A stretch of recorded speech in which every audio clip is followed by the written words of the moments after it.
forex ni dia bila international kan dia melibatkan foreign, bila foreign ni dia menyebabkan daripada perkataan ni biasa kalau you nak define satu benda you tengok perkataan tu. Dia akan reflect global ataupun international lah. Kalau global ni maknanya bukan dekat Malaysia ataupun Terengganu ke, itu domestik kan, local. So global ni international, yang itulah telecommunication network. Sekarang ni orang pakai network dah, online semua, melibatkan dia punya penting bank ni lah yang intermediary untuk proses exchange tu. Dia melibatkan harga lah. Harga currency tu dalam harga dia lah, you sama ada you bid the price, beli, ataupun ask price. Harga jual dengan harga beli untuk currency. Untuk currency. Itu yang ni. Kemudian dekat forex yang utama spot. Spot ni on the spot. Kalau sebut on the spot ni, kalau kalau translate Melayunya dia panggil pasaran lani. Kalau lani ni kalau orang Kedah dia lain sebut sikit. Saya dulu UUM kan, orang Kedah dia sebut lani. Macam ni tak? Lani, macam tu, spot, on the spot. Semaknanya immediate, kalau kita baca lani, pasaran lani. Kalau terma dia bahasa Melayu, pasaran lani. Dulu saya sebut lani. Rupanya kalau dia daripada perkataan Kedah kot, dia pasaran lani. Tapi kalau kita sebut lani, okey je. Dia punya key dia akan facilitate the immediate exchange ni. On the spot. You put on the spot. So dia melibatkan network ni yang melibatkan bank lah. Melibatkan pihak seperti company, government agency ataupun individuals yang engage dalam international transaction of currency internationally. You buat trading. Kalau ikut tu memang dia syariah, memang tak syariah dulu. Saya pernah terlibat lah masa lepas habis degree dulu mula-mula, sebab saya memang finance student, jadi memang minat lah international finance. Maknanya kalau you student finance, dia ada fokus dia international finance, dan dia memang fokus pada ni lah forex ni, mana ni. Tapi dia memang tak syariah lah masa tu, masa dia tak ada untuk hedging. Maknanya sebab kalau konsep Islam you kena ada barang. Sekarang ni you berniaga mata wang. You beli currency, dia tak ada barang yang diniagakan. Sebab dalam konteks syariah, money is a medium of exchange. Dia bukan barang yang diniagakan. Itu dia, key dia. Tapi untuk tujuan dia, kalau untuk tujuan lindung nilai untuk tu, dia kira halal lah. Masa tu tak ada lagi, maknanya dari segi syariah tak adalah zaman dulu kan, zaman awal-awal dulu. Masa tu banking yang baru start syariah. Saya ingat saya masa tu first time of Islamic banking. Maksudnya maknanya Islamic finance tu dia start dengan banking dulu. Masa tu dekat capital market, dekat pasaran saham ni dia tak ada lagi yang syariah compliant instrument. Tak ada Islamic money market, tak ada. Memang tak ada lah. Masa tu banking baru mula-mula offer, start dengan BBA dulu. Untuk dia tak ada lagi produk-produk lain. Saya ingatlah masa dia mula, masa baru lagi. Okey. Sebab masa tu ingat kalau orang grad syariah dia akan mengajar agama. Jadi sekarang ni peluang orang syariah dia masuk pada bisnes punya ni kan. Lepas tu okey, kita go back pada ni. Jadi setiap definition ni you boleh bezakan forward dekat forex tu dia ada spot market. Spot market tu apa dia? Melibatkan siapa? Gitu je. You prepare notes yang tu lah dekat sebelah masa you jawab masa exam. Sebab topik ni dia masuk MCQ dan yang structure. Structure tu 25 markah. Ada A, B, C, D. Ada markah kat situ. Dan you kena masa untuk tulis lah, kena scan. Tulis masa last semester, masa saya ajar AAFM Advance tu, FM2 tu, memang saya tengok banding dengan kursus yang ni, accounting student memang very good lah, sangat kemas. Tulisan tu setengah tu saya tengok memang saya beyond my expectation lah, memang sangat. Kalau you kerja nanti, kalau you buat macam tu, memang sangat bagus lah. Memang you deliver tu, ada memang seolah memang dengan cover, lepas tu dengan tu memang senang, sangat senang dibaca. Jadi saya hope saya tak remind lagi. Maksudnya saya tak tu, jadi you ulang lah, maknanya repeat lah amalan baik tu. Maksudnya yang sangat tu lah. Sebab ada setengah tu dia orang ramai pensyarah sungguhlah yang buat tu tak letak ni, nama kena cari. Allah memang itulah. Kena cermat lah. Ada setengah tu dia siap buat cover siap-siap dah. Memang itulah. Saya rasa kalau saya student pun tak sampai tahap tu lah. Dia akan quote a spot rate. Maknanya dia akan letak quotation. Nanti apa forex exchange quotation tu apa, you boleh bezakan term-term ni. Jadi soalan saya lebih banyak pada term juga. Dekat structure pun ada, dekat MCQ pun banyak. So representing the price lah. Dia nak jual tu pada harga berapa. The code kan. So maknanya yang ini satu term exchange rate quotation. You quotekan harga tu direct. Apa maksud direct? You quote the value tu, nilai $1 equals to berapa Malaysian ringgit. Ni yang ini indirect lah. Number of unit of currency equals to US dollar unit gitu. Jadi itu beza dia kan. Lepas tu you boleh buat reciprocal lah, timbal balik. 1 USD equals to berapa Malaysian ringgit. Kalau Malaysian ringgit berapa USD, tu reciprocal. Lepas tu you be able, kalau you nak detail, saya sangat highly recommended untuk student, untuk detail notes, you refer pada textbook. Mungkin ada student yang beli buku, you boleh share lah notes tu. Especially topik yang masuk structure. Ada 2 topik je pun. Ada satu lagi topik, apa yang saya bagi tahu lagi hari tu? Yang masuk structure question 1, alamak dah lupa dah. Mortgage kan? Kalau boleh 2 topik tu you adalah. Kalau topik yang mortgage dengan bond tu kalau ada detail note lagi bagus lah. Boleh jawab MCQ lebih baik. Saya rasa kalau student memang baca betul, dia baca slide, dia baca buku, memang boleh jawab dengan baik lah. Saya boleh cap jari lah, you boleh dapat A+. The exchange, what is cross exchange rate? Bila cross exchange rate, the exchange rate between two non-dollars. Dia punya key non-dollars. Yang bukan dolar, dia maknanya the second currency. Sebab semua mata wang dunia dia benchmark dia ialah USD kan. Nanti saya bagi contoh lah. The exchange rate between $2. Katakan Malaysian ringgit dengan Thai baht. Macam you bagi berapa Malaysian ringgit sama berapa? $1. Berapa Thai baht sama juga $1. Jadi you nak cari cross exchange antara Malaysian dengan Thai baht. Sebab you tak tahu berapa. Katakan you ada berurusan, macam contoh saya dia nak bayar processing fee di negara publication, katakan negara Itali kan, dia pakai Itali dia pakai apa, saya ingat itu. Jadi saya kena bayar pakai yang saya ambil forex punya tu dalam mata wang dia nak, tapi dia bagi US dollar, tapi dia itulah. Tapi sekarang ni dia calculate dah kan, siap-siap. Maksud itu cross exchange. Setiap mata wang tu, katakan Malaysian dia berapa USD, Thai baht berapa USD. So you nak tahu berapa Malaysian ringgit dengan 100 Thai baht dengan Thai baht kata. Gitu. It reflect the amount of one foreign currency per unit of another foreign currency. Yang ini yang you itulah, kalau soalan tu dalam untuk structure you kena bagi detail lah, bagi penerangan. Jangan jawab saya memang nak structure, tapi you tengok markah, janganlah jawab satu ayat, satu baris, titik. Dia mesti ada lagi points lah maksudnya. Yang itu you kena be careful.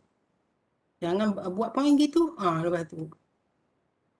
Lepas tu ini example dia lah. Yang ini saya ambil gambar daripada textbook you. Page 408. Ini exchange, tapi tak nampak sebab yang ini dia tak jadi minimize. Tak apalah. Ini dia bagi contoh lah, ini dia bagi contoh yang ni. Dia kata peso ni sama dengan 0.07 USD. Canadian dollar 0.07 juga. Maknanya Mexican peso berapa dolar. Lepas tu dia punya cross exchange, value of peso, ni soalan dia. Value of peso in Canadian dollar. Tapi maklumat yang you ada ialah peso yang Mexican ni dengan dolar. Canadian dengan dolar, tapi you nak peso dengan Kanada. Ini saya bagi ni. Sekejap. Saya dia tak jadi minimize ni.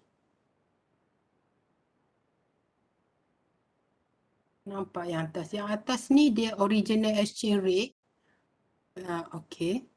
Original exchange rate ni simple je. Kalau ni pound, 1 pound berapa USD, lepas tu ni jawapan dia ada tak, you just nak testing je lah. Yang ini saya ambil daripada internet pun. Yang ini contoh-contoh cross exchange rate. Jawapan dia dah ada, cuma untuk tu lah. Ini maklumat yang dibagi. US untuk yen, dia ada bagi ada A, B, C, D. Maknanya dia bagi maklumat ni US, pound, 1 pound berapa, lepas tu dia nak cari cross rate. Cross rate tu makna cross exchange rate lah. Untuk pound yang ini dalam yen. Berapa yen. Saya tak bagilah soalan calculation yang gini, tapi understand lah, katakan kalau you nak menerangkan term, you kena bagi contoh lah, at least bagi general example. Kalau you nak bagi specific example pun tak apa. At least to support your definition, terma tu. Ini contoh cross rate Australian dollar dalam nilai yen. Value lah dia punya yen value. Ni Australia dollar, $1 dalam yen. Okay. Lepas tu yang ini tadi spot market, dan you boleh bezakan lah spot dengan forward market. Spot tu sekarang lah, immediate exchange rate. Kalau forward tu in the future. So yang ini dia bagi penerangan. So spot forward rate dia refer pada kadar pertukaran of sesuatu currency itu in the future. For another, in the future. Dia punya key in the future lah. Sini ada. You lock dah. Ini keyword dia. Saya dah tanda. Sebab tu saya posting dekat Telegram tadi yang saya buat amend sikit. Amend saya punya je lah. Kalau you nak amend your own, nak add more notes in your slide, it is all up to you. You punya creativity to study lah. Saya rasa subjek ni insyaAllah tak ada masalah lah. Mungkin you have any other tasks, courses kan yang score lagi yang need more time. Yang ini you kena well plan dan you study benda yang tu. Maknanya you tidur kejap penat, you sambung. Saya rasa tak ada masalah. Maknanya sekarang ni you prepare notes, lepas tu dekat nak exam nanti you study balik pula. Okay, jadi kadang kalau last minute takut ada note yang you tertinggal. Apa-apa yang saya bagi tips ke key tu you ingatlah. Pula. Okay, lepas forward. Yang ini institutional use. Okay, yang ini institutional use ni macam mana institusi dekat financial system, sistem kewangan sesebuah negara dia menggunakan, macam mana dia terlibat, dia orang punya keterlibatan dalam forex market ni untuk tujuan apa. Okay, yang banyak ialah main ialah bank lah, commercial bank, investment banks lah kan, dia terlibat. Sebab apa pun untuk proses tu dia akan melibatkan bank untuk tujuan buying and selling. Kalau you nak kalau you tak nak give for conventional, you boleh je. Sekarang ni pun benda tu ada, tapi itu pilihan lah. Kalau go for syariah, dia tak syariah compliant, nak ni lah, you main jual beli mata wang. Dan dulu saya pernah lah, tapi waktu kerja dia memang ikut masa US. US dia terbalik. Jadi waktu orang tidur, waktu tu you buat kerja tu yang tak tahan tu. Dan you boleh bekerja memang masa tu pun boleh bekerja dari rumah lah, sebab dia you jual beli mata wang. Ramai orang kaya lah ni untuk jual beli, tapi macam kalau untuk Muslim tu you ada pilihan kan. Lepas tu untuk speculate, lepas tu untuk sediakan forward contract. Forward tu kan you buat, bank ni sebagai perantara kewangan. Forward contract antara dua pihak dengan buyer and seller, so you menyediakan contract tu untuk customers lah. Customer tu yang dua pihak yang terlibat. Okey, untuk kalau mature funds macam mana ada. Kalau you tengok kalau yang funds tu terlibat dalam international market kan. Macam kalau saya agak sekarang ni agak itulah kalau bila tanya you punya agent kan. Kita tanyalah kalau kita tak boleh terlibat direct kan. Sebab you ada dealer broker tu. Kalau you pergi dekat mature. Tapi macam international market dia highly risk lah. You tengok negara mana dia orang invest. Ni kalau brokerage firm kan dia untuk diri sendiri dan untuk customers dia. Kalau insurance company pun dia melibatkan forex. Especially kalau insurans tu daripada negara luar lah. Dan juga untuk macam pension funds lah. Ataupun kumpulan wang amanah ke yang government. Kita EPF ada, QUAP ada. So diorang kadang setengah tu melibatkan currency. Dan dulu masa tahun 80-an ke bank mana bank dulu CIMB, sebelum CIMB dia panggil Bank Bumiputera Malaysia skandal. Dia panggil corporate skandal tahun masa saya. Tapi masa saya pergi kes tu tengah dah lepas lah. Tapi masa benda tu berlaku yang zaman Tun Dr. Mahathir lah saya ingat. Yang melibatkan currency, melibatkan rugi bilion. Yang melibatkan currency. Saya ingat saya masa seminar Club Finance kita ada discuss untuk corporate scandal lah. Dan masa krisis yang berlaku. Salah satu itu yang melibatkan yang masa zaman-zaman 80-an ke 90-an. Saya tak ingat lah. Setu you pun tak wujud lagi. Parents you pun tak jumpa pun lagi. Dia melibatkan currency lah krisis yang tahun 1997-98 tu melibatkan forex mata wang juga. Oleh George Soros tu. Dia attack negara yang agak volatile dari segi tu. Kalau you tengok krisis-krisis yang berlaku yang kita belajar krisis yang credit krisis, mortgage tu, subprime tu dia melibatkan mortgage. Krisis dia akan berlaku dalam surah kalau Al-Quran pun ada setiap beberapa tahun dia ada sekitaran ekonomi dia Surah Yusuf. Sebab tu masa ekonomi bagus kerajaan sebuah negara patutnya menyimpan. Dia ada ayat berapa entah kalau orang belajar Islamic economics. Kan? Yang currency mata wang itu sangat dia melibatkan currency yang berapa bilion lah. Lepas tu dia tak ada penyelesaian pending. Banyak-banyak lah waktu. Sebab zaman tu bukan zaman media sosial kan. Nak dapat surat khabar pun 80-an.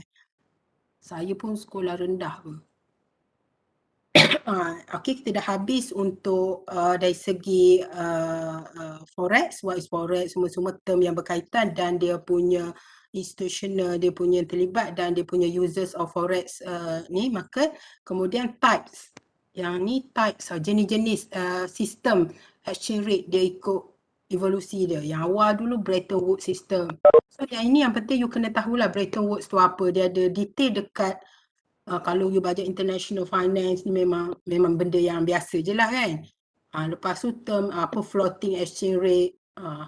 Float ni dia apa? Float tu apa? Float, you float kan. You fix, you float.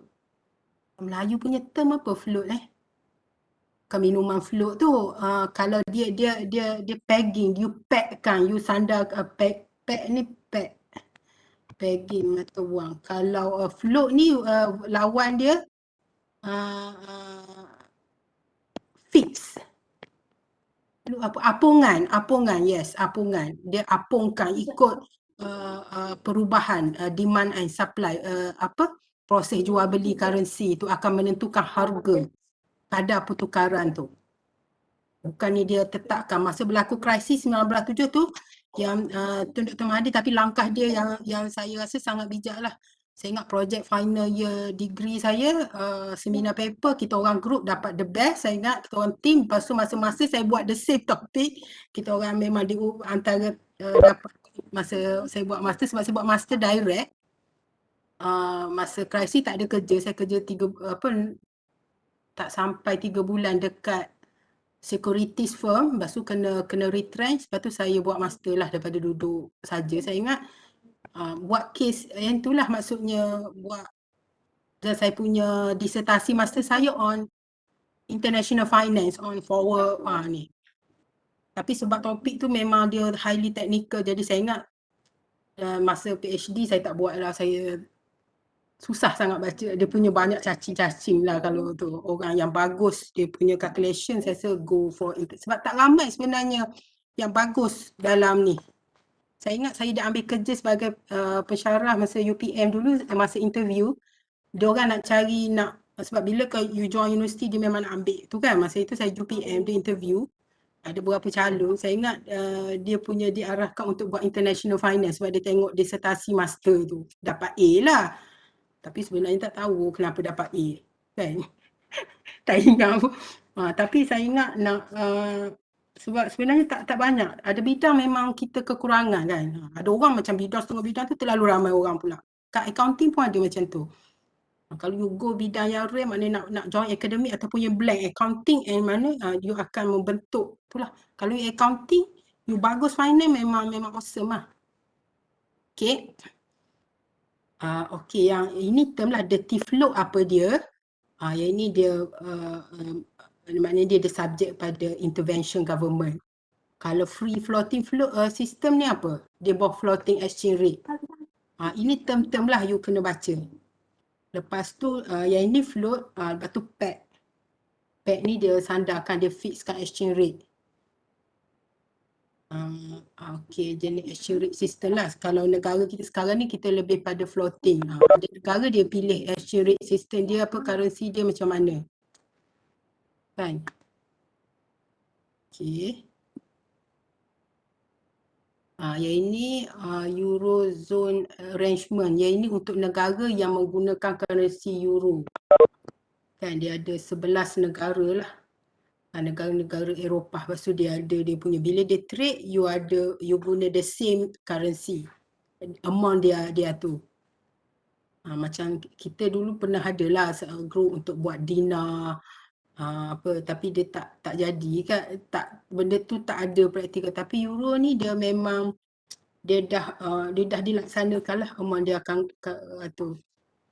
So dia ada privilege among the participate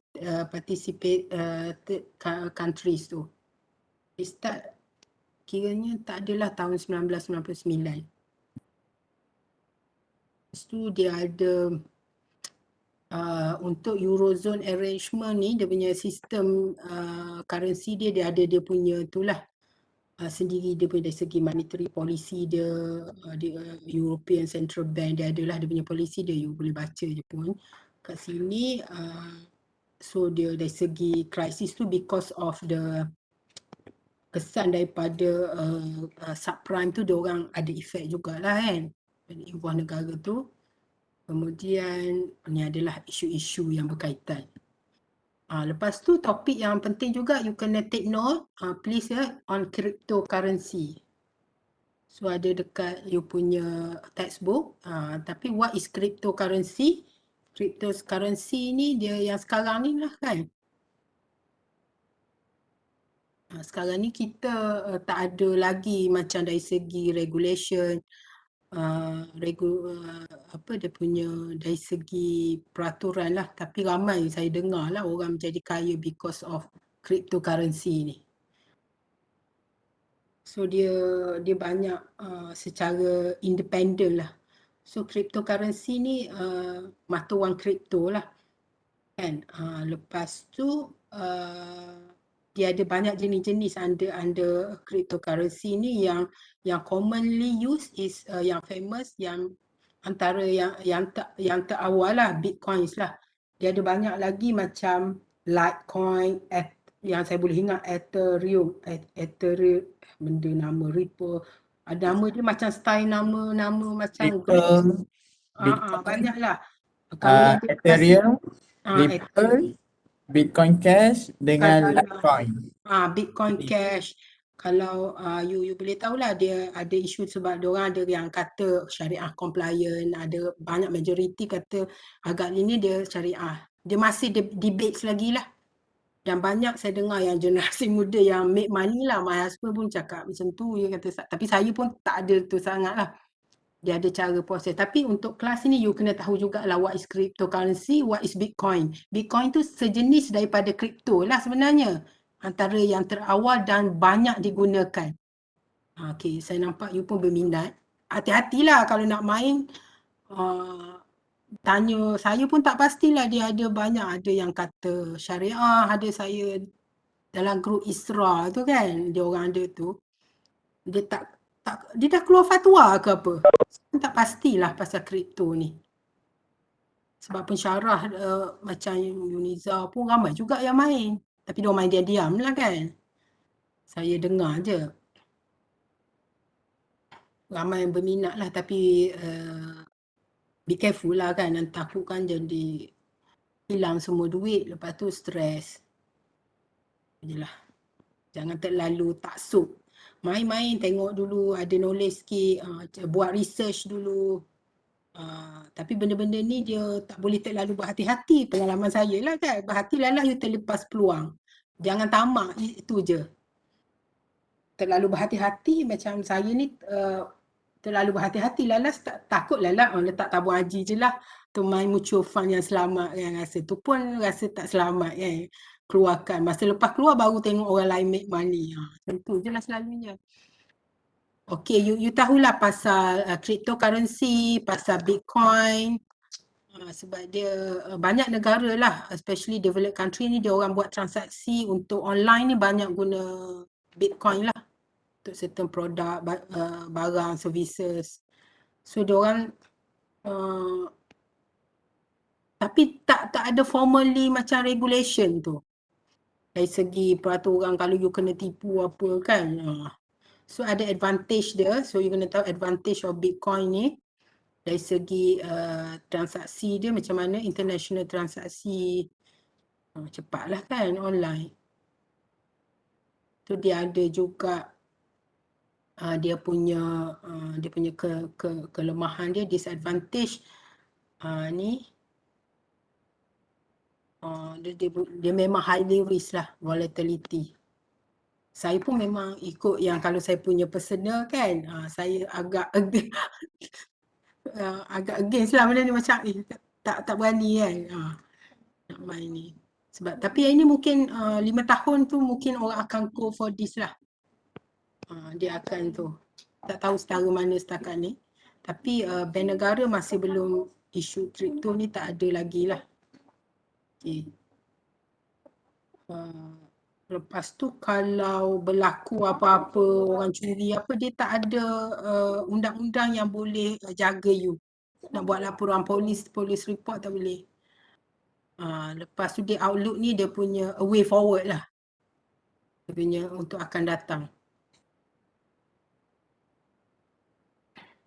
Okay, lepas tu yang ini kita dah habis pasal ni. Kemudian factors yang mempengaruhi affecting exchange rates. So you kena ingat lah, saya ada tanda macam so demand and supply dipengaruhi oleh inflation, interest rate. Ini kena baca jugalah dari segi ni. Apakah faktor yang mempengaruhi harga exchange rate, kadar pertukaran exchange, kalau exchange rate, dan mungkin ada kes-kes yang berkaitan lah. Kalau soalan structure pun ada. Saya bagi senario. So kalau rajin dekat siapa yang ada buku, dia ujung-ujung belakang tu dia ada soalan-soalan kan. Soalan tak dekat exercises. Saya dah ambil ujung buku soalan. Ada doktor? Tak ada. Dia ada. Where's my handphone? Mana handphone? Lah, nak tengah kelas ni, pergilah ambil handphone yang pergi charge tu, buat apa? Orang tak suruh selalu buat. La ilaha illallah. Cepatlah.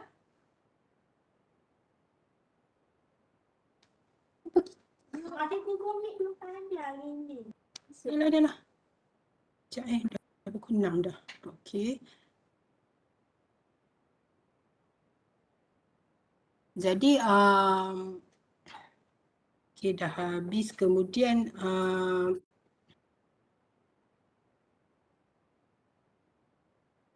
contohnya dari segi macam mana kalau kita punya, kalau diberi senario kalau kita punya Malaysian ringgit kan, weak menurun ataupun melemah, weak ataupun depreciate ataupun appreciate, weaken ataupun strengthen lah. Macam mana dia memberi kesan terhadap inflation. Sebenarnya ada ni, you kena itulah kesan kita punya Malaysian punya inflation rate. Adakah currency ni, kita punya currency ni weaken or strengthen, melemah, weaken, strengthen, menguat ke? Weaken and strengthen dia bagaimana? Dia effect tak exchange rate? Yes or no? Malaysian punya inflation. Ada kaitan tak? So you kena tengoklah dari segi dan juga dari segi currency ni kita tengok dalam senario Malaysia. Kalau dia menurun, menaik, adakah dia kesan kepada kadar faedah? Dan macam mana bank boleh buat intervention melalui dia punya polisi mata wang dia, monetary policy, government central bank intervention. Ni penting tu kena baca lah. Okay, lepas tu what is PPP, triple P, purchasing power parity. Ini melibatkan inflation, perbezaan dia punya inflation lah. Purchasing power, tapi parity tu melibatkan exchange rate. Kalau you kata purchasing power tu PP saja. Purchasing power parity tu terma lain pula. Sebab kalau parity tu melibatkan differential between dua negara lah yang melibatkan exchange rate. Dia boleh buat. Okay, yang ini dari segi inflation.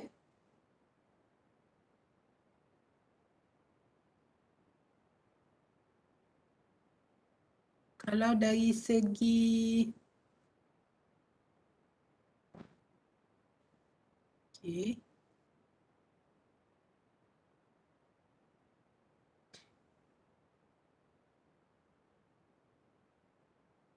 Okay, sekejap. Saya berhenti mana ni?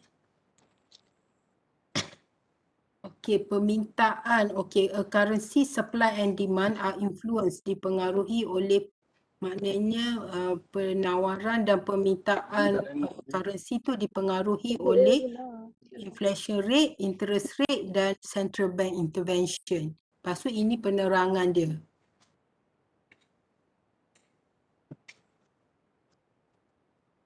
Ini penerangan tu maksudnya kalau berdasarkan teori ni, teori PPP ni, dia suggest that the exchange rate will change atau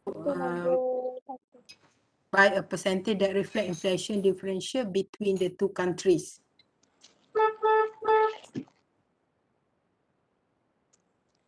Saya tak berapa faham ayat ni. Macam ada tergantung. Kena tengok buku.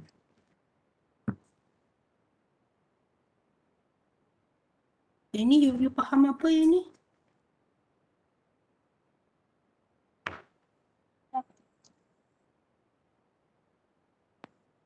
Dia macam bagi suggestion saja, doktor. Ha? Macam bagi suggestion saja dia cakap. Saya tak Yang dengar lah. power. Tak dengar. Slow dengar tapi tak berapa jelas.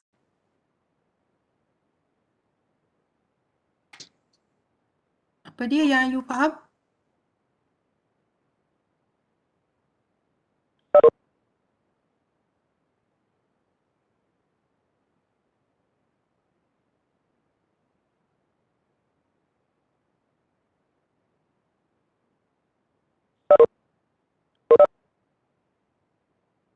Yang okey, katakan you kena okey, saya ada bagi you dengar tak suara saya, tapi skrin nampak gelap ke?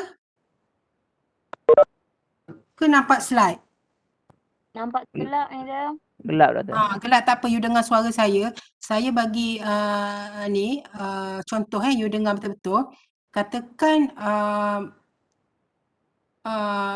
kita punya mata wang tu dia depreciate atau dia weak kan, dia turun lah. Apa menyebabkan terhadap firm, Malaysian firm dari segi harga? Kalau kita punya Malaysian ringgit ni kan jatuh kan, kita kata jatuh lah, dia weak. You kena bayar harga yang lebih tinggi kan kalau you melibatkan exchange rate, betul tak? Katakan you nak melibatkan international trade, you melibatkan negara luar, kalau kita punya mata wang turun, kita kena bayar lebih tinggi kan? Betul. Okey. Kemudian you bayar lebih tinggi, a weak Malaysian ringgit tend to cost higher prices lah paid by the company or firms untuk dapatkan foreign supplies and materials.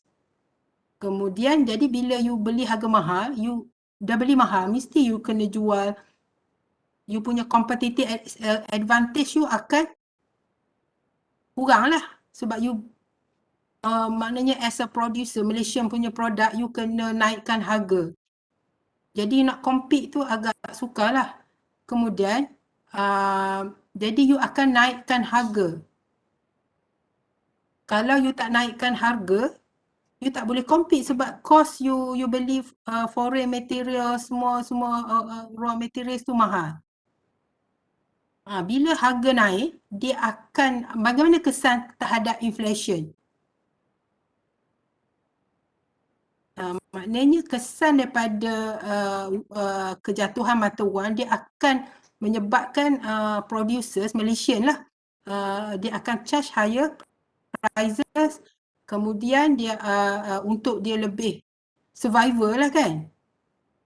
Lepas tu dia akan memberi dari segi inflation ni upward pressure. Bila harga naik, inflation ni about the increasing in price kan, harga barang akan naik lah. Sebab tu bila you tengok kan, bila mata wang kita lemah, tapi bukan semua bisnes yang menyebabkan kan, tapi bila ada setengah bisnes dia perlukan barang daripada luar. Jadi secara overall dia akan pressure the price upward dalam dari segi Malaysia punya inflation rate. Itu hubungan antara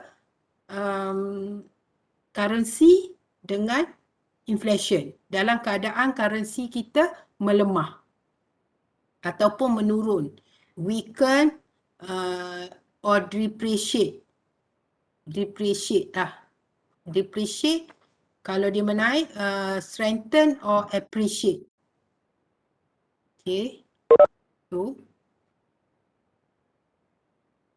Okay, kita pergi balik pada tadilah. Ya, ini dari segi faktor yang mempengaruhi exchange rate, iaitu inflation, interest rate dan government intervention through the central bank. Ini penerangan untuk setiap satu.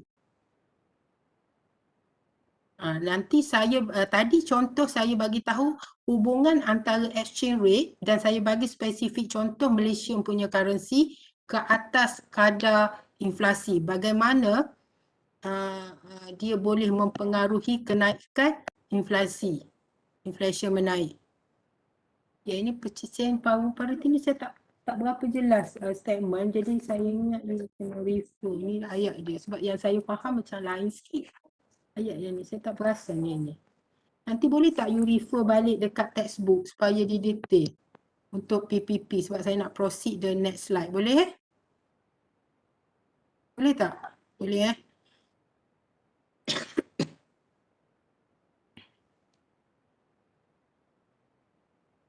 Purchasing power parity antara dua negara, perbezaan dia. Kuasa beli dua negara, katakan you beli barang tu daripada UK, kulit benda, entah kulit ular, UK, you beli daripada guna US. UK dia pakai pound kan, bila you punya currency tu melemah, maknanya you punya purchasing power parity tu dia akan jurang gap tu makin membesar. Kan, you beli betul, you kena bayar lebih mahal untuk membeli pound. Sebab you guna Malaysia ringgit, you kena beli dulu pound untuk bayar harga kulit ular. Contoh nak buat bag. Contohnya lah, contoh entah apa-apa kan. Itulah. Dan you kena letak harga yang tinggi untuk bag yang dah siap tu. Yang you beli daripada luar negara tu. Itu maksud dia lah. Purchasing power parity ada gap yang ni dia tu. Itu maksud. Maksud interest rate, dia kalau interest rate ni dia punya kesan ni, exchange rate ni dari segi naik atau turun dia punya kadar faedah. Sebab tu kerajaan dia kena kontrol jugalah kalau kita punya kadar tu kita exchange rate makin menurun, makin melemah hari-hari, dia akan memberi masalah. Sebab one of the key indicators of the kesihatan sebuah negara tu ialah dia punya kadar currency lah. Exchange rate dia punya market selain daripada equity dia punya stock market dia, salah satu indikator macam kita nak tahu orang tu sihat, jantung dia sihat, buah pinggang dia sihat, sistem pernafasan dia, dia punya major organs dia functioning very well, very well, dia punya indikator. Kalau negara tu sihat, dia punya jantung dia pasaran modal, lepas tu pasaran dia banyak pasaran ni, pasaran dekat pasaran modal dia banyak pasar, salah satu pasar dia forex ni, so dia bekerja dengan well functioning, dia boleh control the currency of a country. Sebab dia akan mempengaruhi interest rate ni. Kalau interest rate ni terlalu mahal, so bila foreign direct investment kan, pelaburan asing nak masuk, so capital inflows ni melalui FDI ni dia kurang lah sebab dia akan jadi cost of doing business dekat Malaysia ni dia makin mahal. Sebab tu ramai yang move pada Thailand sebab dia punya lebih murah dari segi capital dia. Itu dia punya tu lah. So basically dia ada relate dengan kita nak melihat faktor dari segi 3 perkara tu yang memberi kesan ke atas pasaran tu. Okay, harap you boleh baca lah. Cuma dekat MCQ memang ada lah. Macam direct intervention, indirect intervention, maknanya central bank dia boleh buat intervensi ni. Sebab tu fakulti dia kata by week 14 lecturer start semester ni kena settle carry marks kat contohnya. Sebab kita nak check kok ada student yang tertinggal sebab kita tak nampak secara fizikal kan. So kita boleh buat intervention sebelum betul-betul markah finalize. Bila markah dah endorse dekat Senate memang tak boleh lah nak buat intervention at pensyarah punya level. Maknanya kalau dia ada masalah kita boleh perasan ada student yang tertinggal. Contohnya kalau kelas yang ramai banyak student, kalau kelas master tu dia ada 3 ketul, 5 ketul student tu memang you perasan lah that student kan. Ada ni kalau student banyak ketul dia macam kadang-kadang ada student yang sebenarnya kita tak perasan kan. Kadang-kadang ada sistem masalah. So dalam keadaan gini lah. Sebab tu dia memang polisi untuk semester start ni. Sebab tu yang assignment tu kena ni kan. Saya suruh submit yang week tu. Okay. Ini dari segi intervention bank, central bank. Ni saya rasa you boleh baca lah. Macam mana bank buat intervention masa krisis, tengok negara-negara lah. Biasanya kalau berlaku krisis kewangan tak kira melibatkan kadar faedah, melibatkan mata wang, melibatkan apa. Yang paling jantung, yang paling utamanya ialah bank. Central bank lah, bank negara, sesebuah negara. Itu peranan dia tu, kita antara yang bagus jugalah. Lepas tu dah habis pasal factors tu, kemudian forecasting, you nak buat peramalan lah, forecasting teknik yang digunakan, you nak forecast naik atau turun exchange rate tu lah. Cuma saya forecasting ni dia technical, calculation dia memang tak ada. Cuma you kena ingat technical forecasting tu apa dia, fundamental tu apa dia, maknanya kalau keluar MCQ you tahu mix forecasting tu melibatkan apa dia, you kena baca je lah dia punya definition tu. Melibatkan time series. Time series ni dia punya data dia lama, 20 tahun time series model. Dia ada panel time series ni orang economics lah. Mana exchange rate untuk 30 tahun, 20 tahun lepas, you guna maklumat tu, you buat predict untuk tahun akan datang. You guna historical. Tapi time series. Technical forecasting. Ni orang econometric lah kan. Fundamental ni economic punya variables lah, banyak orang economic variables ni very general. Apa variable economics? dari segi GDP, dari segi apa consumer, apa yang mempengaruhi kadar pertukaran asing. Kan?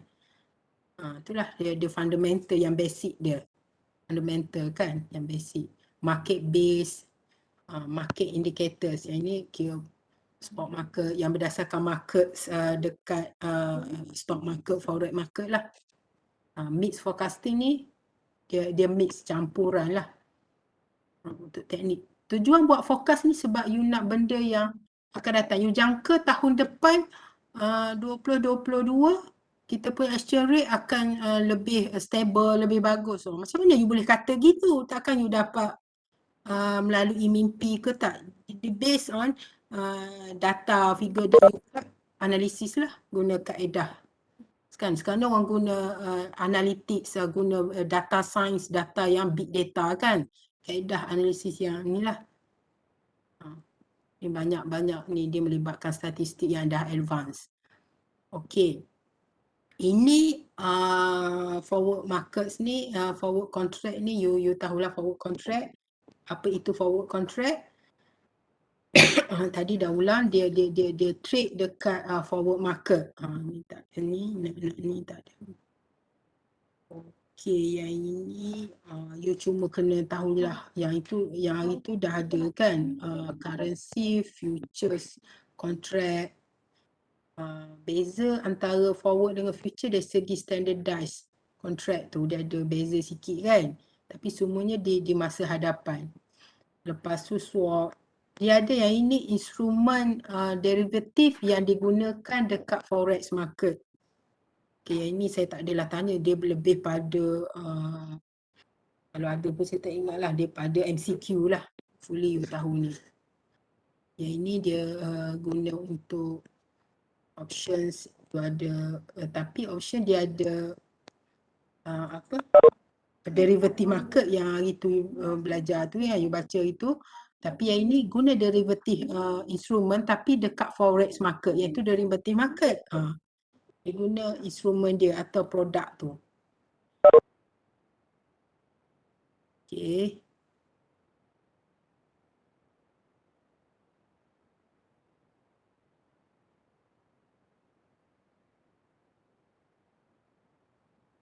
Tapi you kena bacalah sikit-sikit dari segi term-term dia.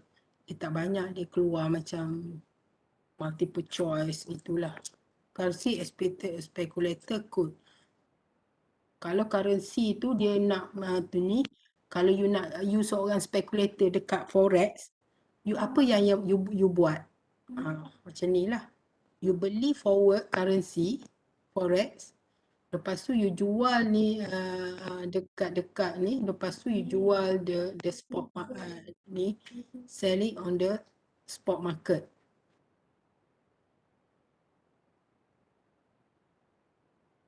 Saya tak ada tanya detail pun, jadi tak tu sangatlah, lebih pada terma-terma rasanya lah.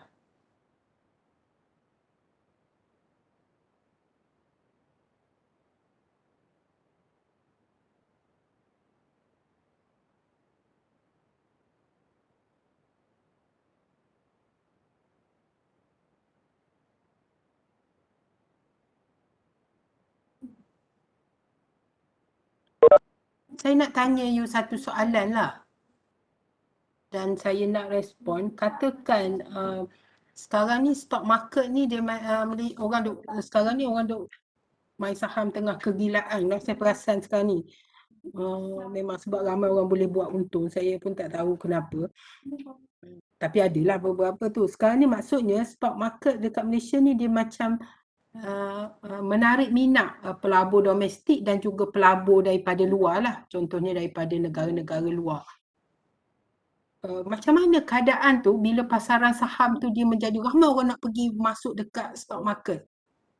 Macam mana kesan dia ke atas ni dia punya Malaysian ringgit dari segi price atau value dia?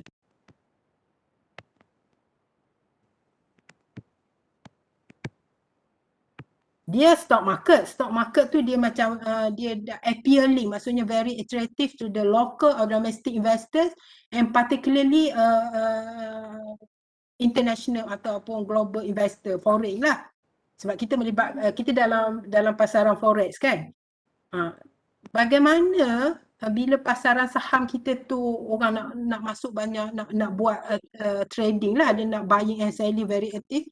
Dia macam mana dia memberi kesan terhadap value atau price Malaysian punya currency, Malaysian ringgit ni. Boleh siapa terangkan?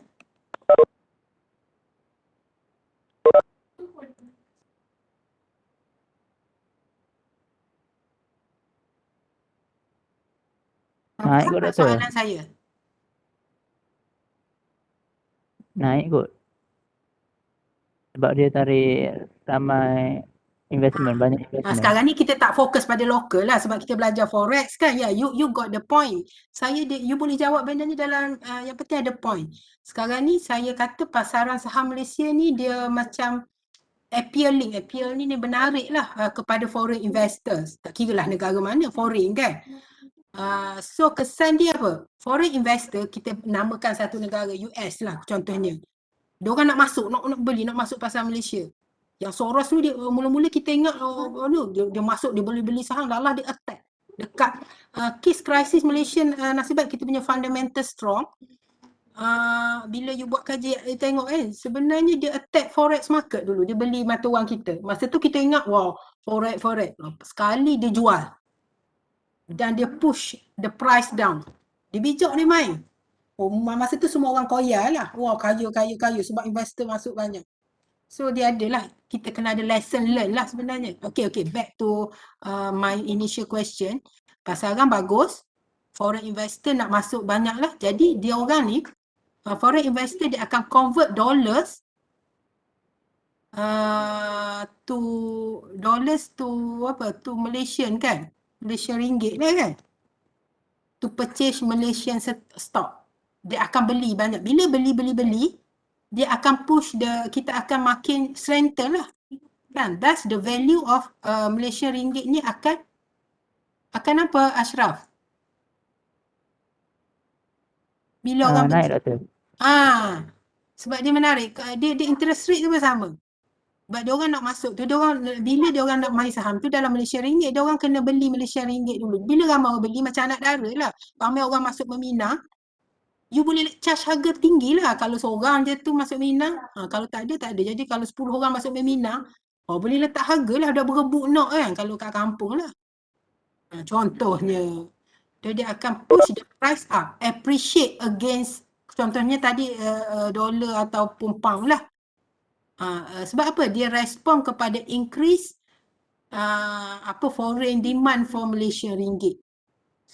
Itu senario lah kalau contoh senario tu. Yang tadi saya bagi, yang itu second senario kan. Tadi saya bagi contoh sekiranya kita punya Malaysia ringgit tu menurun, depreciate ataupun melemah, apa kesan dia ke atas inflasi. Kena explain lah sikit dalam 3 ayat, 2 ayat. Yang tadi 2 ayat pun boleh. Ada recorded boleh, itulah suara saya ni kot. Sebab ingat, kalau inflasi dia menekan harga, kenaikan harga barang. Jadi bila currency ni, bila you duit kita, kalau orang kampung kata duit murah lah. Jadi you nak beli duit orang luar, you perlukan lebih banyak Malaysia ringgit untuk membeli $1. Kalau istilah orang kampung kan, orang layman, duit kita murah. Gitulah kan. Istilah teknikal gitu. Jadi you need more Malaysian ringgit to buy a dollar or pound or whatever foreign currency. Jadi you kena jual harga lebih mahal untuk you punya produk sebab you nak beli raw materials daripada luar. Walaupun katakan you nak beli barang daripada negara Afrika, tapi diorang guna US dollar. US dollar tu kira semua negara depend. Sebab tu euro punya zone arrangement tujuan dia tak nak terikat dengan US dollar sebenarnya. Sebab force tu, tekanan tu, harga barang dia akan upward pressure on the Malaysian inflation rate. Upward kadar inflasi. Bila barang naik, semua penjual, dia jual harga barang naik lah. Okay. Okay, saya pergi balik dah ni. Tak apalah, yang ada kerja you boleh tu return to meeting jap.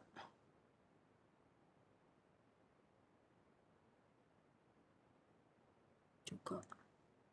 Anak saya kata, mak cerita sikit-sikit je pasal ni, duk cerita benda lain banyak. Okay, ni compare,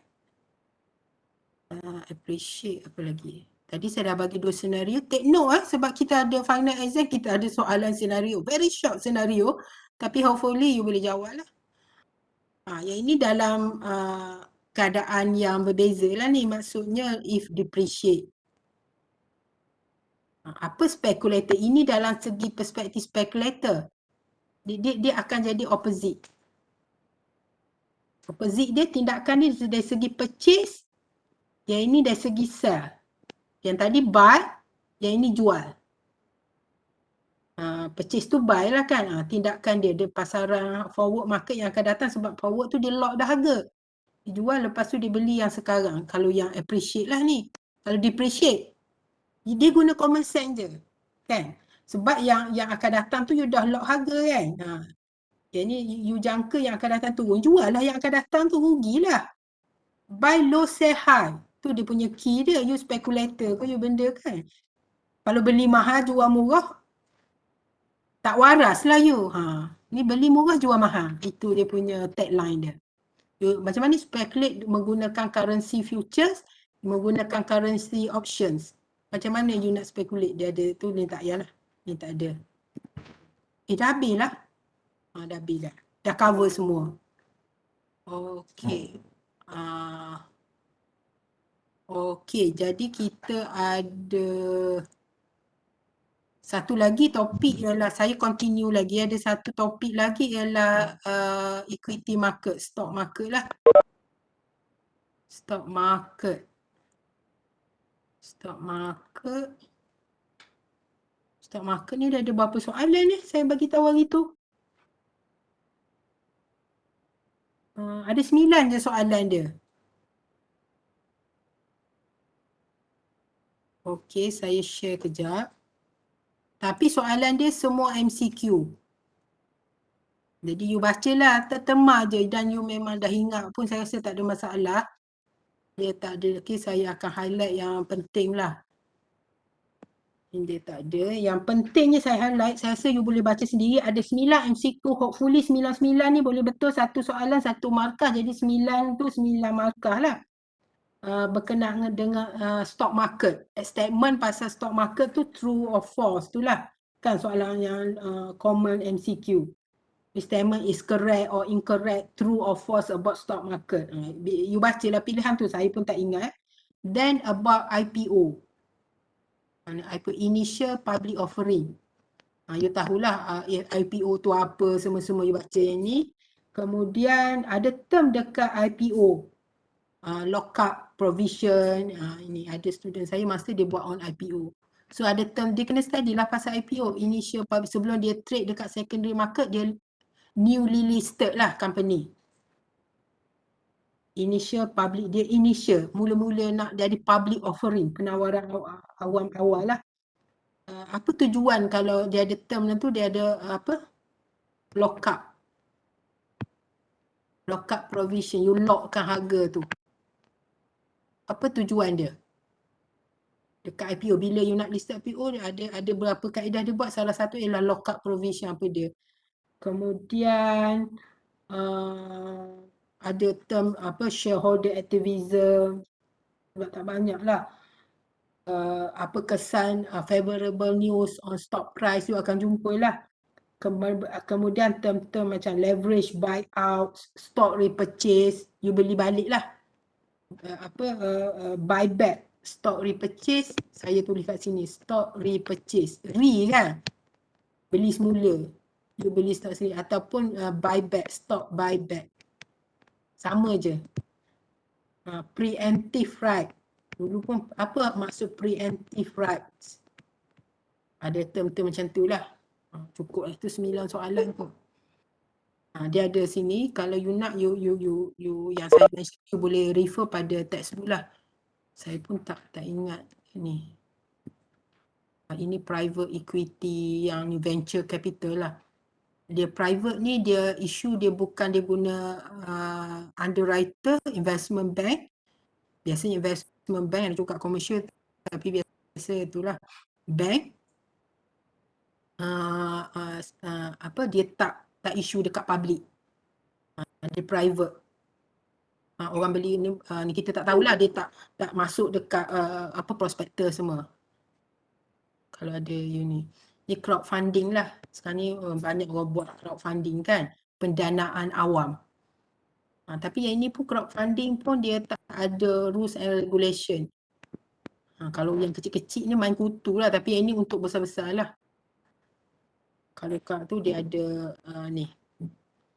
Kita pun ada yang Malaysia punya yang antara yang tu kita baru ada yang banyak guna crowdfunding. Biasanya dia macam guna apa nama ada orang ada buat Islamic crowdfunding, guna ni kadang untuk projek-projek dia guna dana awam lah. Tapi dia tak ada regulation rules kalau apa-apalah you beli dia orang punya ni. Apa nama yang Malaysian, tapi dia punya dia ada IG dia, Instagram. Saya tengok asas dia macam dia Mak Saleh tahu negara mana, tapi bukan US, tapi tahu negara mana. Nama apa tah nama dia company tu, ada Malaysian, dia antara yang awal lah. Lepas tu dia orang ada projek dekat ada Islamic crowdfunding, ada yang first Malaysian, dia ada projek dekat Indonesia buat rumah under syariah punya itulah kontrak. Yang ini pun yang crowdfunding tu dia collect duit awam. Dia bukan dia itulah. Tujuan dia nak dapatkan dana lah. Fund tu kan untuk buat satu-satu benda. Tujuan dia berbeza lah. In fact, you boleh guna crowdfunding untuk publish buku. Kan? Macam kalau kita untuk petik derma lah, bukan derma, you fund. Kadang-kadang dia ada offer harga juga saham. Tapi dia ada risikonya, dia orang tak ada rules and regulation dari segi central bank. Kalau apa-apa berlaku, you boleh hilang je duit tu. Gitu. They can invest their funds in the project of their choice. Okay. Kemudian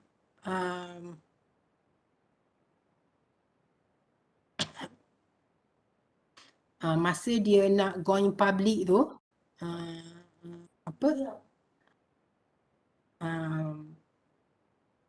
initial public offering, dia issues dekat mula-mula dekat primary market lah. Primary market melibatkan underwriter tu. Lepas tu dia buat trading dekat secondary market lah. Ini melibatkan investors, sama ada retail investor ataupun corporate ataupun block investor, apa banyak investor.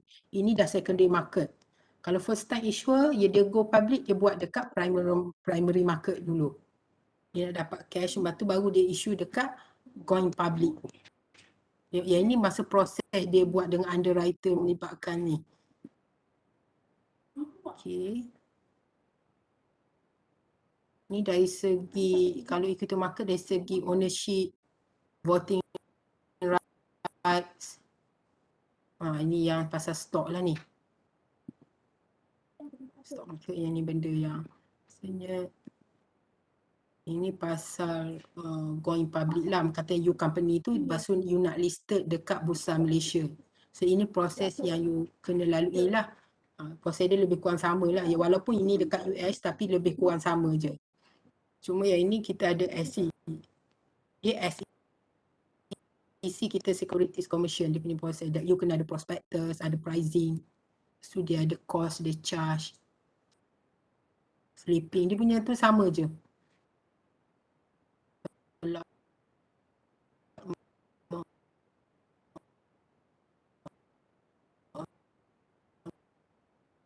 Ni underwriter ni bank bank yang underwrite biasanya kat Malaysia tidak ada pihak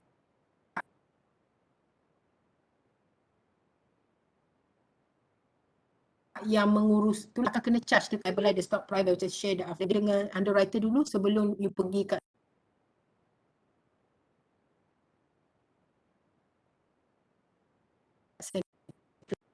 market. Dekat lepas tu macam mana dia nak ensure the writer tu dia buat lock up provision, peruntukan lock up. Ni venture capital ni yang private equity lah. Dia nak jadi public kan. Mula dia asal private. Gitu. Dia banyak. Kalau untuk MCQ you boleh tahulah, you baca nanti, saya rasa tak ada masalah sangat. Ni ada spinning apa. Ada pedak. Entah tak semua ada. Dia soalan dia tak banyak. Cuma you kena tu lah. Yang IPO. Stock repurchase tadi saya ni kan. Flipping share. Flipping price. Ini dekat juga.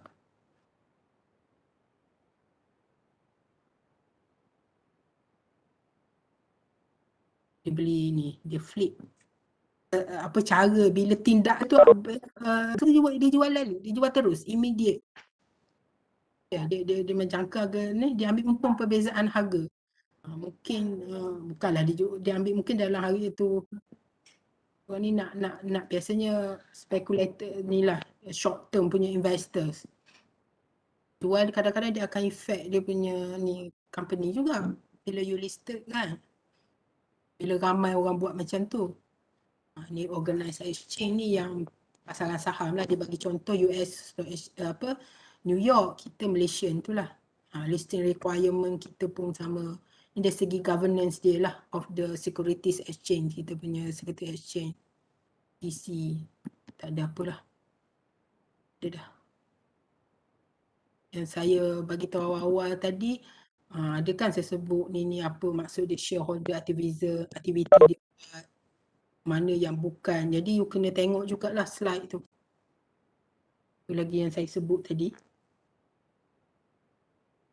Preemptive right. Ada preemptive dekat tu. Hak untuk apa preemptive tu? Maknanya you diberi kalau company tu issue new shares, you sebagai existing shareholder, you diberi hak keutamaan untuk beli saham company tu. Rasanya lah. Gitu. Dah habis dah. Saya rasa itu saja untuk kelas kita dah 6.45. So I will end the recording. Nanti saya akan post recording ni dekat tu. Saya mohon jangan share recording ni. Boleh ke? Dah tak ada dah. Jangan share recording 1 jam ni. Boleh janji jangan share tak? Boleh Dr. Okay. Nanti ada apa bila dah ni ada tips-tips saya bagi tu. You fokus pada tips lah. Ada apa-apa soalan pun saya tengok dekat Telegram je. Tak ada soalan dekat grup. Nak tanya soalan boleh? Pasal exam. Pasal macam mana exam tu 4 jam. Saya akan buka tu mungkin 5 minit atau 10 minit. Dia start pukul 9 pagi kan. Jadi by 8.30 tu you siap breakfast. Saya akan buka awal lah. You tengok soalan dulu. Ambil soalan. You jawab yang mana. Tak ambil section A dulu ke section B dulu. Tak kisah yang mana-mana. Tapi dalam masa 4 jam tu.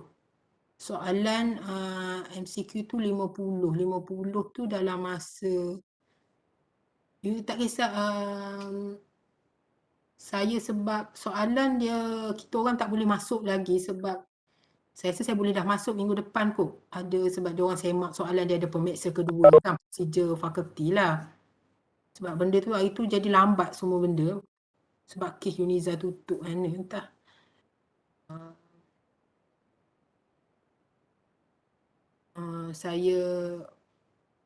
Saya akan bagi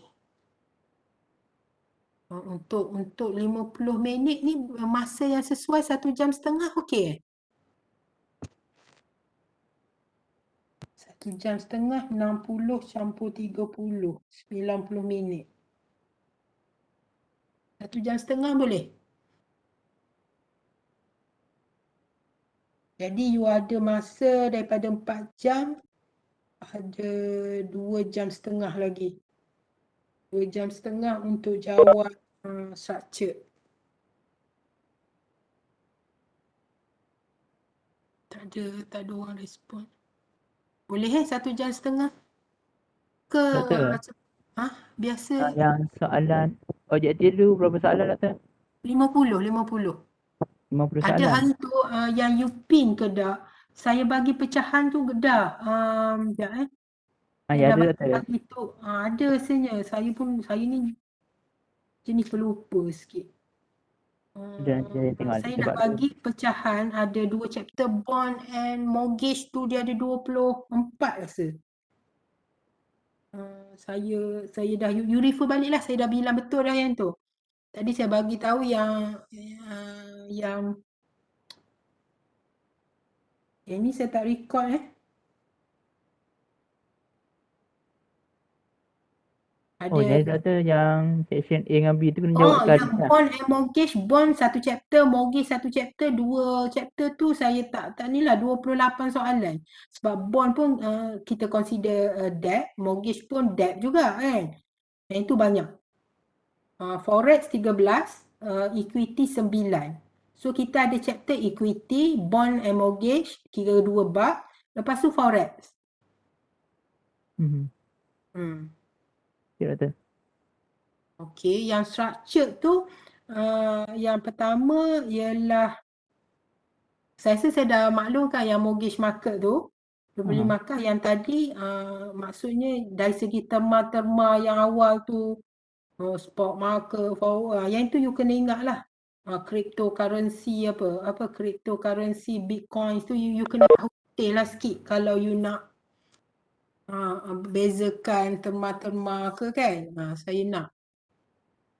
Saya akan melihat kalau kripto tu dia mata wang kripto lah, maksudnya currencies kan. Dia banyak currency, salah satu dia Bitcoin. Jadi Bitcoin tu apa, dia trading macam mana kan. Okay, dia macam mana benda tu.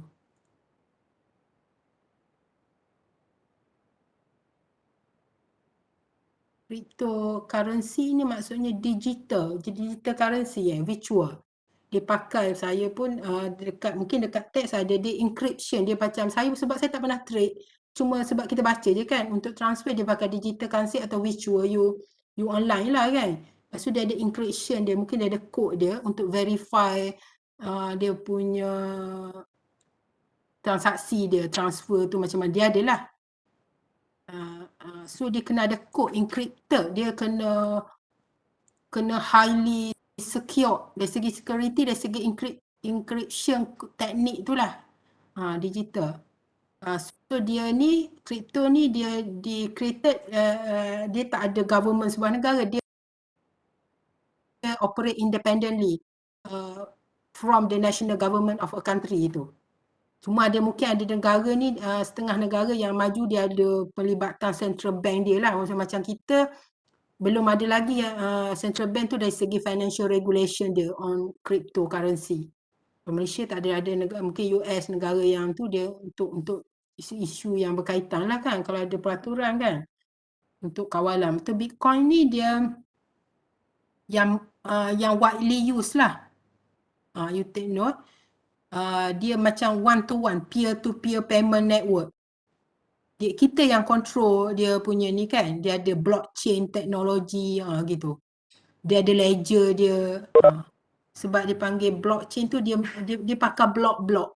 Saya pun tak tahu, tak boleh nak bayangkan, tak pernah guna kan. Tapi yang kita nampak dia panggil blockchain teknologi tu, encryption dia tu. Jadi boleh tahulah cryptocurrency tu apa, Bitcoin tu apa. So dia ada keyword yang saya mention tadi. Dia most widely used. Dia adalah one of the cryptocurrency yang being used lah.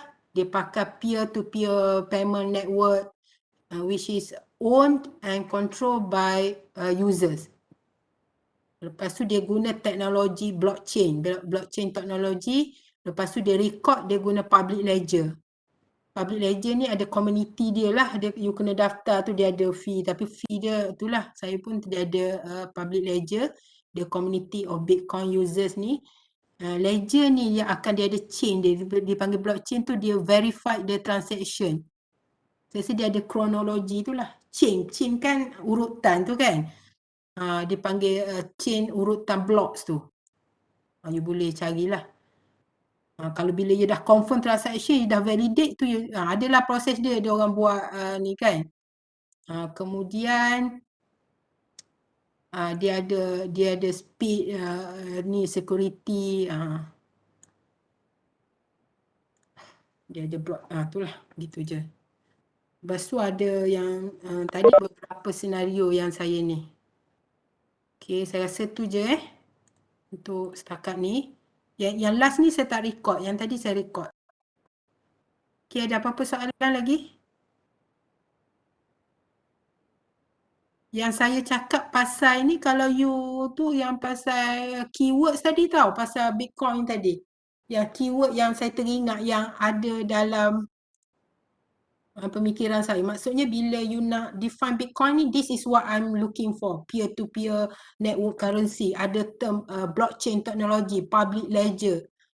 Dan dia bila you define terma kan, dia ada benda-benda ni. Okay. Kalau you tu lah. Kalau virtual currency tu dia refer pada crypto, virtual ataupun digital tu currency. Lah, you boleh Google pun. Dekat buku ada notes detail lah, dekat slide tak ada. Apa lagi saya rasa saya dah cover semua, especially kelas hari ni. For those yang not able to attend atau dia terpaksa keluar awal, you boleh dapatkan slide. Lepas tu yang last part yang saya tak tu baru kejap tadi tu ada yang point yang penting jugalah. Kita tak record lah. Tak sempat record. dah off. Okey, ada apa-apa? Kalau ada masalah boleh, biasanya dekat esok nak exam adalah. Biasanya kalau harap tanya awal lah kan, dekat-dekat nak exam ni biasanya saya agak hesitate sikit. Okay. Remember bila you buat senario tu saya nak ada kronologi walaupun you buat 2 ayat, 3 ayat. So bila you jawab senario tu paling maksimum pun 3 ayat, 4 ayat je. Kalau ada setengah tu 2 ayat je tapi dia ada key dia. Saya akan melihat tu. Jadi tak perlu you buat karangan yang panjang. Sebab saya bagi senario tu macam pendek je kan, dalam 3-4 ayat gitu. Biasa itu saya punya style lah. Tapi dia ada key dia. Maknanya you understand. Macam saya cakap tadi lah. Forex currency pasaran ni macam mana dia punya urutan. Sebenarnya kita nak faham benda tu dia kena tengok. Kena faham gitu je lah sebenarnya. Dia tak adalah susah. Cuma bila susah tu dia melibatkan teknikal. Nak kira, nak ingat. Itu je lah. Yang ni secara umum lah. Banyak kan you kena understand the term dan strategi dia prepare nota siap-siap.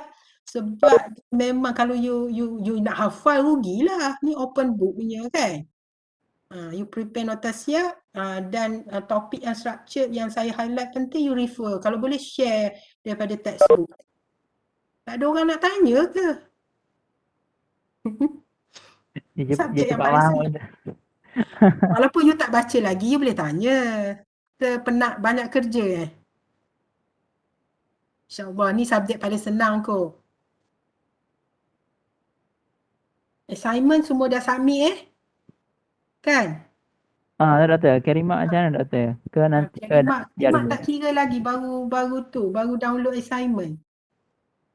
Okey, ada apa? Remind dengan saya, okay, don't worry. Yang projek tu kalau you dah tunjuk kat saya, okay lah. Cuma quiz tu saya nampak okay. Sebab final ni 40%. Kalau yang saya suruh respon tu, saya memang nak tengok respon lah. Biasanya saya tak tengok jawapan tu kena betul. Tak adalah straight, not my ni lah. Kecuali benda tu test ke. Sebab yang tu memang dah ada jawapan dia, tak boleh nak lah. Jadi for now, you kena score final. Biasanya, kalau you tak score, biasanya score A ke, A plus, A je lah, A plus mana ada. A tu biasanya dia score final lah. So sekarang ni fokus pada final yang 40%. Markah dia 100. Bila 100 tu nanti saya akan convert pada 40%. Tu je. Carry mark biasa okey. Cuma saya tak tengok lagi overall. Tak campur lagi kan. Kena settle satu-satu dulu. Sebab saya tengok juga video tu kan. Kalau kita nak bagi group kan. Tengok ada group yang memang. Kalau group yang dia punya ahli kumpulan tu dia mahir buat tu, dia ada advantage lah. Yang video dia memang menarik lah kan. Wow, macam saya pun tengok. Wah, terror lah budak ni buat kan. Satu lagi saya macam dengar lah minggu ni ada student up status yang macam macam pada pensyarah. Janganlah buat macam tu. Kan saya pun dapat orang forward kan status student. Tapi saya jenis tak cara. Tak tahulah student kelas saya ke tak. Tapi macam you tak suka pensyarah tapi you cakap benda yang tak tu. Tak berkat.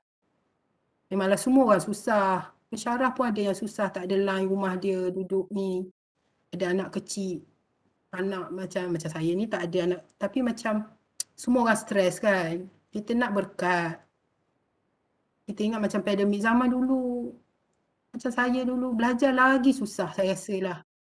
Dia final, dia chapter awal sampai dia tak ada SEO, tak ada macam ni. Lepas tu dia tak ada PowerPoint, dia pakai tulis tangan. Jadi tips yang pertama masuk universiti you kena boleh salin nota dengan cepat. Lecturer masa tu dia tulis dekat macam kertas tu, sini dia pancar pada OHP dia panggil. Kalau lecturer kadang dia tarik HD dia terus tak boleh tu. Mana boleh ada tu you boleh bagi handphone tu kan. Kiranya saya rasa kalau nak fikir-fikir gitulah. Janganlah. Kalau you rasa tak puas hati mungkin stres sangat pensyarah tu maklum kepada Timbalan Dekan Akademik Dr. Awang Amalina. Dr. Awang Amalina baik. Kan? Maknanya maklum cara kata mungkin pihak pengurusan fakulti boleh maklum pada pensyarah macam saya kan terkhilaf ke apa. You nak kalau saya prefer direct lah. Mungkin ada pensyarah you takut nak direct dengan dia sebab takut nanti dia mark atau you dapat lower grade. You itulah. You boleh tanya pensyarah yang macam mana Tapi jangan up status sebab bila you up status dekat WhatsApp semua orang boleh baca kan.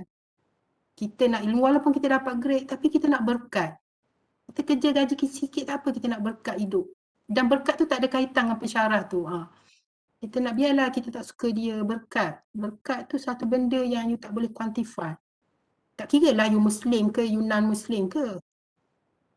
Kan? Maknanya sebab kalau at the end of the day pensyarah tu tahu juga lambat ke cepat ke kan. Dia tu dan cakap benda. Saya pun tengoklah alamak. Dia masalah sekarang ni saya perasan sebab mungkin budaya media sosial kot. Dia akhlak lah.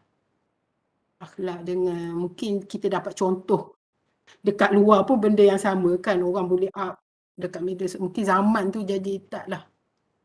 Ya betul saya itulah sebab dulu saya ingat saya mungkin zaman kita sangat jaga dengan cikgu kita.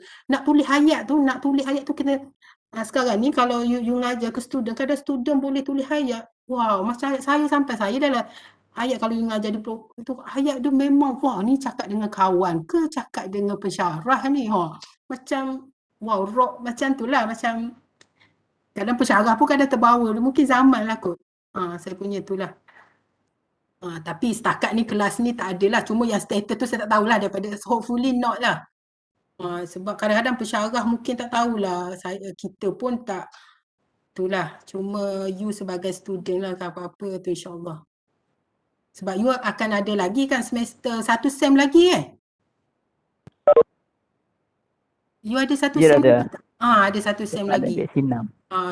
Cuma kalau yang result dia sebab sebenarnya pandemik ni cuma saya tahulah ada yang you ambil saya perasan lecturer lebih lenient dan kita orang perasan student banyak score result sebab lecturer lebih banding dengan kelas face to face.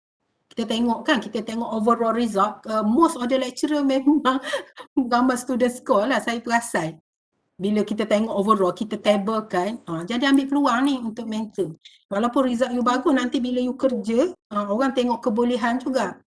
Tu je lah. Kebolehan tu nak dapat ni rezeki tu, itu yang bila you buat kadang mungkin pensyarah tu tak tahu, tapi itulah. Sebab semua dah adult student. Tapi Alhamdulillah setakat ni saya rasa tak ada apalah kelas you all. Saya bersangka baik je lah semua.